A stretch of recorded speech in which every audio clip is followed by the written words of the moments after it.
Hey, my wonderful Taurus placements. Christina here with Ginger Mama Tarot, coming at you for your June extended Tarotscope. And I apologize, it's getting out a little bit late, but that helicopter going off, helicopters always remind me that the universe and source is spinning in your best interest and favor. And I just feel like there was a reason. There's always a reason. There are no coincidences, okay? So Taurus, as I was channeling for you, I was actually envisioning someone like out in nature or at a zoo or like seeing wildlife, like lots of animals. And animals might be really significant for you this year, or just releasing that inner animal, whatever that is for you. And I don't know, just like resonating with that. Like, what is it you want to be? Yeah, it's like slow down right now. Knight of Wands reversed. I feel like many of you are like full steam ahead. Like, I'm going to figure it out, or I'm stuck in my ways. It's like, step back in to you. Like Knight of Wands reversed. Don't charge so quickly forward trying to get to the next thing you're going to. And focus on how you can reflect on what it is you really want to be in 10 steps, right? Instead of just taking the steps. And so some of these animals might be significant. My kids, I saw this as I came up to do your reading too. They had these stickers on these plates, and you'd have to go just Google any animal you resonate with and put spiritual meaning, and you'll know more. But there was a black cat and a fish. I love this tiger and this jaguar, the penguin. These are all highly, if you look them up, I've looked them up in the past, specific placements. And again, fish, that just energy of like just going with the flow, swimming there. A hippopotamus as well. So those are cute. And also seeing these, maybe you're being called to kind of get creative, to tap into like your creative side. My daughter's dream catchers here. Feathers, like, oh, I know, my sitter mentioned earlier something about tie-dye, like making tie-dye shirts. And maybe that's where you're at. Like, what have you not done since you were a child? That might bring you some joy this month, okay? Also, wow, someone's got something going on in love. All right, some of you, there's a lot going on here. We got Justice reversed and the Four of Wands and the Two of Cups. There are only 3 cards about love in tarot for the most part. And these are 2 of them, and they're upright, okay? Oh, excuse me as I cough. There's something imbalanced here. Someone is not speaking their truth about how they feel about a connection. This could be someone you're currently committed to, or this could be like a deep soulmate connection, a twin flame connection, whatever you want to call it. But there's some massive imbalance here, Justice reversed. It could be you or this other person. But either way, the best thing we can do when there's an imbalance is A, take a minute to reflect on it. And ask yourself, what was my role in this, right? What is my responsibility? Because it takes 2 people always to create any kind of conflict. Anytime we're constantly saying, it's all that other person, they did this, they did that, which is why I did this, you're going down a rabbit hole where you're taking 0 accountability. And that's always gonna leave you stuck, the world reversed. You're always gonna be disappointed about this situation. The best thing to do is sit back and say, where did I go wrong? You know, me as an Aries in past relationships, I have a tendency to like, go, go, go. I want answers now. Tell me this now. This is what I want. This is what I was thinking. And if someone's not communicating quickly with me, or they want a break from that conversation, I get very tense, frustrated, agitated. I can lash out. That is part of me being an Aries, right? But I've had to learn how to harness that and say, okay, that's not acceptable in relationships, right? I need to allow people space and time to process on their own. But at the same time, I am completely valid in wanting clear, concise, consistent communication with another. And if they can't tell me, hey, I need a break right now, I'm going to pull away. I'm going to talk to you in a week or 2 weeks, or can we meet next Saturday? If they cannot plan that way, then that's someone I do not need in my orbit. So you need to ask yourself, what is my accountability in this? And yes, both people I'm sure have made mistakes, but when we're focused on what the other did instead of what we are doing, then the problem never gets solved. And this feels like whoever you're dealing with, this is love, right? This is a serious, beautiful connection, but you really need to ask yourself, what do I need to do? Do I need to be pulling back and just saying this isn't working for me and leaving? Or do I need to be stepping forward and saying, I'm sorry I've been a little absent. I'm sorry I've not been clear in my communication. I'm sorry I left you hanging. I do want this connection, right? Ace of Swords, that's how we gain clarity. Okay, we protect our energy. So if you're someone that like you don't have clarity from this person, pull back, protect your energy. I talk a lot about, I'm over on TikTok, the balance between feminine and masculine energy. We all hold these energies regardless of your body, yin yang balance. And so what happens is oftentimes both sides, right? People get imbalanced in feminine or masculine energy and they begin to carry a burden. And the more they carry that, the more imbalanced they become in either energy. And the more divided a couple becomes. Because oftentimes, if one is carrying more feminine, the other naturally has to carry more masculine, and they just go further apart. The goal is for both of you to be embodying both in a healthy way and speaking clearly your truth. And so if you're asking yourself, how do I know which one I am, Christina? My website, gingermama.com, 3 A's at the end there, has a free blog article about imbalanced or unhealed feminine and masculine energy and what healed feminine and masculine energy looks like. So ask yourself, am I embodying that? Is, the other person, like, what can I do to fix this, right? And understand we can never change another. So if they are not engaging in the way you need a connection, pull back. If they do not heal and choose to, they have free will. If they do not choose to step and give you what it is you want, and you give that person what they want, then the connection ends. And I know that's really painful and hard, but you need to process that. I mean, dump out those emotions. I know that's so painful. But at the same time, what's more painful? Carrying this burden and feeling trapped in a connection where you're never fulfilled, or walking away and just processing that pain? And I know that's a lot to take in. But so often people wait and they wait and they wait, and they get to the end of their lives and they're unhappy in a relationship, or there's not passion or fulfillment. And feminine energy, especially within each of us, craves that feeling of predictability, of safety, of contentment and connection, right?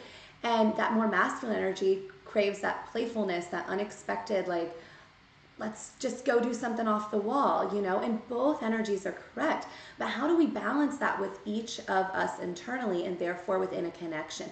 How do we have spontaneity but also predictability? These are the polarities that always exist within everything. I mean, look at Mother Nature. We have dark and light, and the sun and the moon. We have rainy days and cloudy days and bright sunny days. And without those polarities, we can't enjoy either. But so often, even when you think of the weather, people are always like, oh, like someone told me yesterday, it's going to be 98 degrees and so hot on Sunday, it's going to be awful. But I was sitting there thinking, I'm loving the weather today, I'm going to enjoy today. And then that day might be really hot and kind of challenging, but I know other days are coming where it's not like that. And so you really need to get in the place of, I want to be in the moment. 7:57 on my timer as I say that. Mirrored numbers, angel numbers might also be significant for you. So please tap into that, okay? And when you say, what do you mean by that? Well, if you see repeating numbers, it's just a sign you're saying the right thing. You're on the right track. You're making the right choices. If you choose, you can Google what those mean.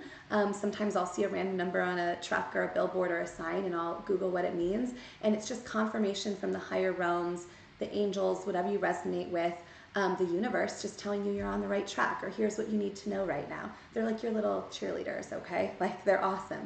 Ace of Wands here, this is all about an awakening, a new beginning. And this feels for me, Taurus, like this is occurring for you this month internally, not with someone else. I know there is that connection there, but you've got to do this internally first before you're going to be able to come into that connection or a connection with someone new. And so often it's like when we pull away from these connections, we get anxious or codependent. We're like, but I need someone, I need someone. And if that's how you feel, then you're not healing internally. Or the opposite, you feel like, I don't need anyone. Screw it, I don't need anyone, I'm just gonna be on my own forever. That's also really sad, right? That's not true. That's sad. You wanna get to your end of your life and just be never connected, whether it's family, friends, lovers. I mean, that's a really sad place to be in too. The world, we operate as sovereign individual beings who have our own life and goals and missions and passions, but we also operate within the context of unity here, of love, of understanding. We all are connected. We are all worthy and deserving of connection with others, healthy connection. But we cannot attain that until we embody and become that, okay? So focus on that, and also ask yourself, this King of Cups reversed, is there a masculine energy, or are you a masculine energy right now who cannot be emotionally available, who cannot be emotionally open, who can't say how you feel or what you want or what you need. Because oftentimes it's like you want a feminine energy to read your mind. And then they get frustrated because they can't. And then it spins out. And then you're like, well, now they're angry. Well, they're angry because you're asking them to read your mind. And unfortunately, they can't quite do that. So ask yourself, am I doing that? Or if you're dealing with someone who is, don't be shy about being honest. This is not working for me. I cannot read your mind. I care about you. I love you, but I'm going to pull back. Even if you are married to someone, you guys, you are completely able to say, I'm pulling back, especially sexual energy. When we're sharing sexual energy, but we're not feeling emotionally valid in that connection or safe in that connection, the energy exchanges is wonky and it messes with you even more. Your souls are exchanging energy, your spirit. Every time you have sex with someone, every time you just communicate with them. And so especially sexual energy is very powerful. So pull back and say, no, I'm not engaging and sharing myself in this way with you unless I have that emotional intimacy, safety, and security. And focus on your own self in the meantime. I talk to couples that they decide to go into separate rooms for a few weeks or months as they're figuring out if they want to keep this connection or not. And that's completely acceptable. Anyone who tells you otherwise, is someone that you really should question why you're in the connection with them to begin with. If they love and care about you, they should be able to respect your need to heal on your own. But make sure you're communicating that. Hey, I'm going to take a few weeks. I want to sleep in my own room. Let's readdress this in 3 weeks. Circle a date on the calendar, right? Like follow through with that so that person knows that you're going to come back to the table and address this and discuss this. You're not just ghosting them or leaving them hanging, because that's not okay. Page of Swords here is telling me, for some reason, 2 things are coming in. One, some of you need to be very cautious about internet dating right now. That's a cesspool of some weird activity, all right? And I'm not trying to hate. I know some people find their people on there, but just be very cautious, because I think some of you are doing that too much. Second of all, Page of Swords is telling me that you're looking to others. You're being wishy-washy. It's like you might be watching content creators like me or other spiritual leaders and being like, they're the sun, they're so amazing, and not seeing that what I am to you and every other spiritual teacher or leader is a mirror of who you can become. Last summer when I was going through this exact energy and I was a mess, I was trying to figure it out, I would look at spiritual leaders who did what I'm doing now and say, there's no way I could ever do that. How do they know all that? That's so cool. And here I am now, a year later. This is my business. This is my job. And I had to first get out of that mindset of believing that they were more powerful, special, or magical than me. I had to realize I am that. I am worthy of that. And I have been chosen to ascend and heal. And I took that mission on for a reason. So please focus on your own worthiness issues, okay? Also, I feel like you're supposed to sit under a big tree at some point the rest of this month. Just for even a few minutes, like read a book or like look up at it. I see you looking up and seeing a bird or a squirrel or something, yeah. But if you guys cannot do the work within this connection, right, to communicate your truth, many of you are really going to be in for some massive tower moments. Like things are going to get more rocky. And there might be tower moments occurring simply because you're communicating your truth. Do not be afraid of tower moments. Tower moments are not bad.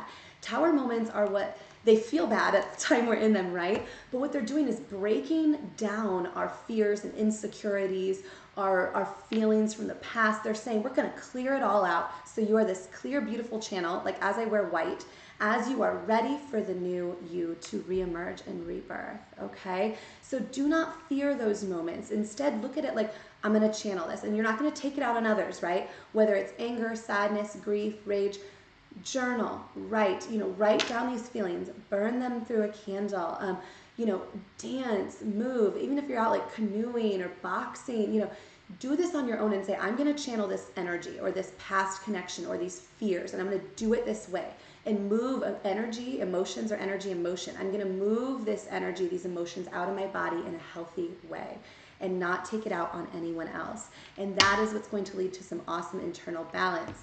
But some of you are being a little stubborn, you Taurus. Don't be like that. God's trying to offer you this cup, this new chapter in your life. Stop looking to the past and just say, okay, I'm going to embrace this and I'm going to focus on the future.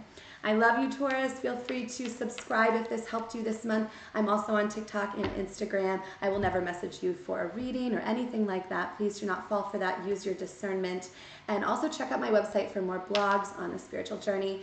And I will see you back next month. I will be sure to get yours posted earlier than I did this month.